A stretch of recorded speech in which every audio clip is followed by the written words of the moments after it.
1991 സ്വതന്ത്ര രാജ്യമാകുമ്പോൾ യുക്രൈൻ ജനസംഖ്യ 5.1 കോടി.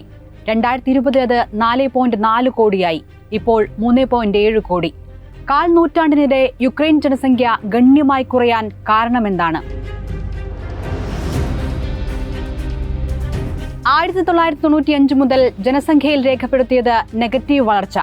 ജനനനിരക്കിനേക്കാൾ ഉയർന്ന മരണനിരക്ക്, തൊഴിൽ തേടി രാജ്യം വിടൽ, ഇതെല്ലാം ജനസംഖ്യ കുറയാൻ കാരണമാണ്.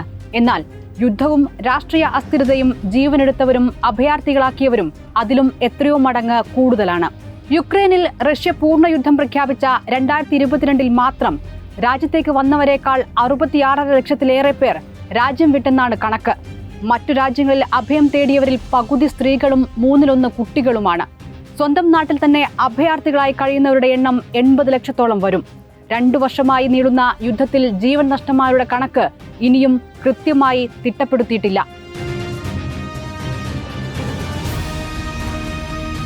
ജീവിതം തേടി അതിർത്തി കടന്നവർ, ഇന്നല്ലെങ്കിൽ നാളെ യുദ്ധം അവസാനിക്കുമെന്ന പ്രതീക്ഷയിൽ ജന്മനാട് ഉപേക്ഷിക്കാതെ കാത്തിരിക്കുന്നവർ, ഇവരെല്ലാം ചേർന്ന യുക്രൈൻ ജനതയ്ക്ക് ഒറ്റ സ്വപ്നമേ ഉള്ളൂ ഇന്ന്: സമാധാനം, യുദ്ധമില്ലാത്ത ജീവിതം.